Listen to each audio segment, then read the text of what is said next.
Kante and Silva, COVID-wise, are they okay? They are, I yeah, mean, yeah, they are okay, you, but they are out, yeah, yes, but they are okay individually, and in terms of symptoms, they are okay. and no one else COVID-wise this week. No, not yet, but also not yet everybody in the building, so let's see. Um, Given how tough the last few weeks have been in terms of COVID, and we really hope, don't we, that the worst is behind us, and given the injuries that you've had, have your plans at all changed in terms of January and bringing people in?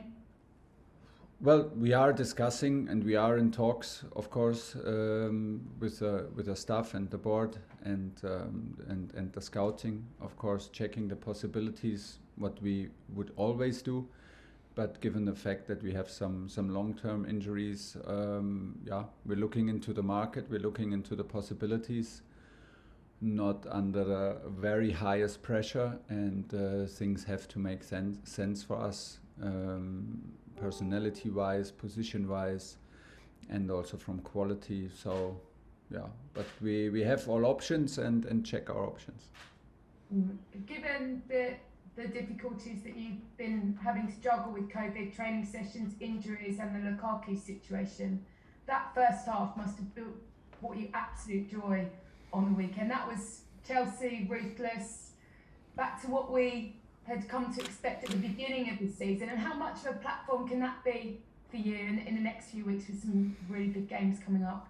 I like both last games against Liverpool and the one against Tottenham. That was not easy for some of the players because they came from not a lot of minutes, or they came from injury or COVID.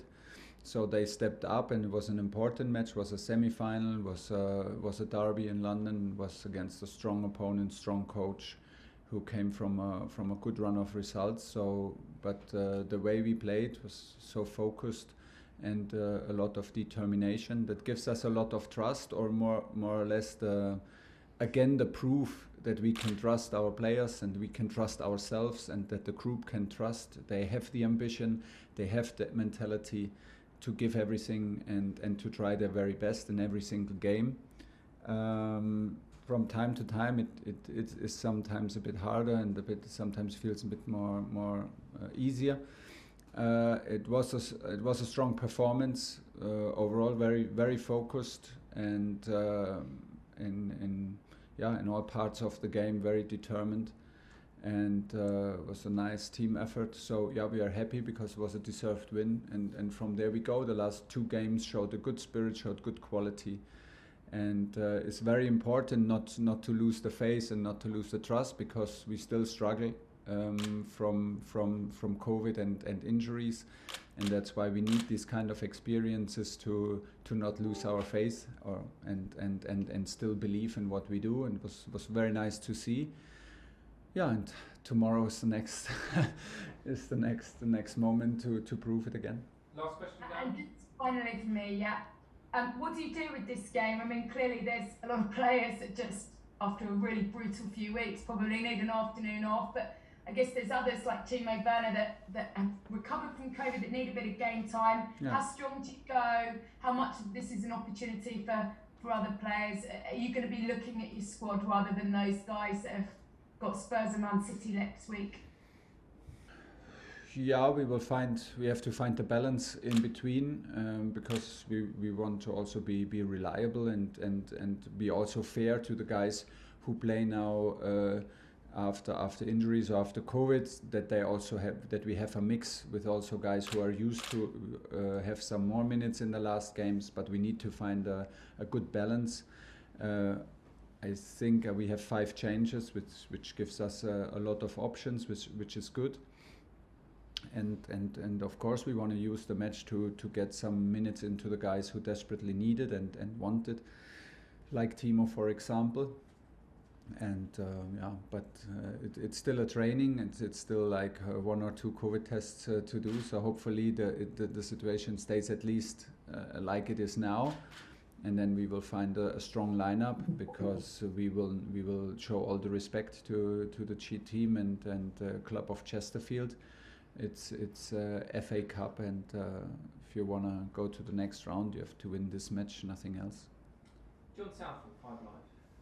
Hi Thomas, can you hear me there? Yeah. You can. Hello. Is this again another chance for Ross Barkley? And is there a possibility he might go out on loan in January this month? We haven't discussed it yet. It depends on what Ross wants and what possibilities there are, if there are possibilities, and what makes sense. So let's see. There's always a chance. It's not only about like, oh, now it's FA Cup and now you have a chance. There's always a chance to make it to the team, to the squad, and onto the pitch. Especially when there are a lot of COVID and injury cases. So the situation has not changed, not for us, not for anybody else, and we will take the decision later. He needs to do a good training, show that he's ready, and then we will do a decision tomorrow morning. Talked about the transfer market and potential players coming in. Yeah. Is Emerson one of those? Are you keen to have him back from his loan spell? I will not give you any details on that, but in general, I will not hide from the fact that we have a long-term injury with Ben Chilwell as our left wing back, who will miss the whole season. And of course, we know and we appreciate him as a player and as a person in general. He had such a huge influence, although he did not have a lot of minutes last season, because he's a top guy, top professional.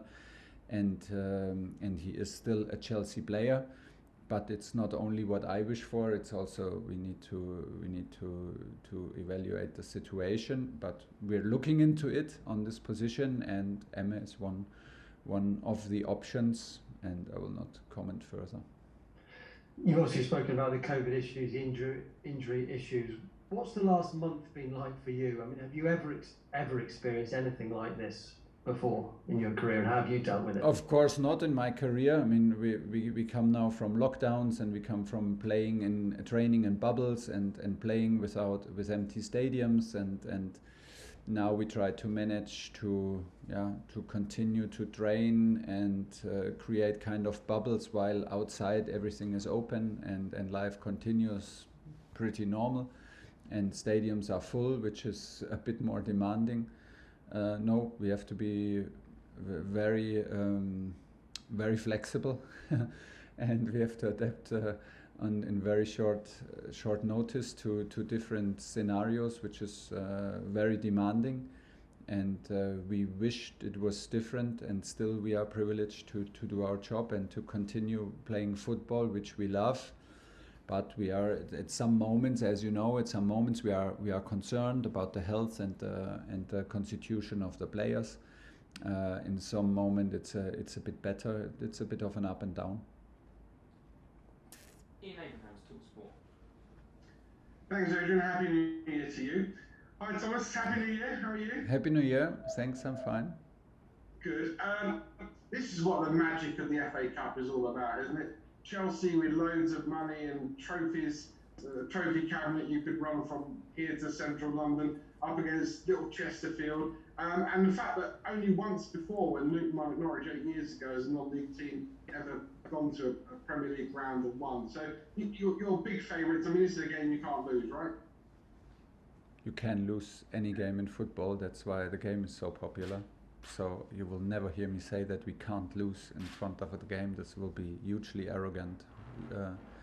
This is not the attitude how we want to approach this game tomorrow. Of course we are favourites, and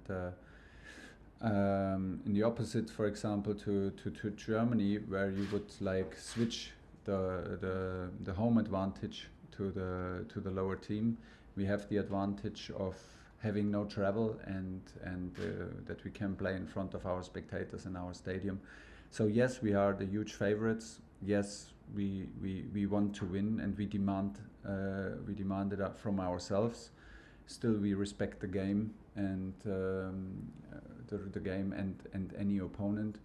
And you can demand it from yourself. If you think it through in any consequence, you have to deliver and deliver performance. So we need to be ready, and we need to have a strong squad and a squad that is ready to enjoy these minutes, because if you want to reach the next round, you need to win, and this is as boring as it is, but it's like this. Is there a little bit of unfinished business for you, because last season you got to the final against Leicester and you didn't win? So is there a little bit of unfinished business for you in this competition? You'd like to go and win it this year? I think, except for Leicester, a lot of teams with unfinished business, because only Leicester finished the business, to be honest. And yeah, of course. But why to? If we want to go to Wembley, we need to win tomorrow, and should not get carried away by any thoughts and any sorts of unfinished business. Tomorrow is the business. We have enough to work on. We have enough to improve. We have enough to show and prove ourselves tomorrow on the pitch. And this is what it is all about. Don't judge the opponent. Don't judge the importance of the game. Just go and do our thing. And this is what we demand. I demand from myself, and I will demand from the players.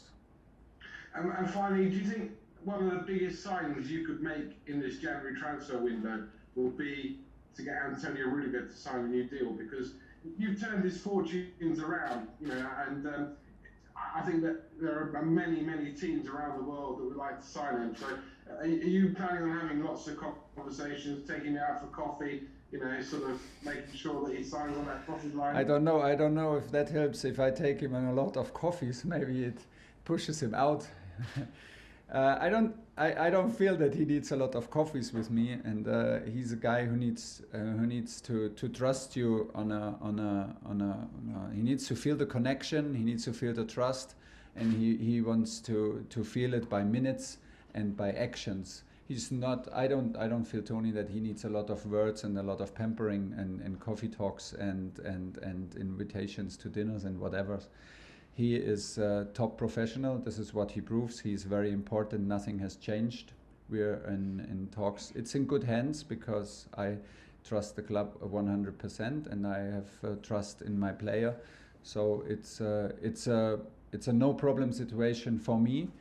Obviously, also for Tony, he can still deliver. He did a fantastic match now in a back four, and so he's super reliable. Nothing has changed. The points of view have not changed, and once something changes, you will be one of the first to know. Last question in this section, Jerry Cox.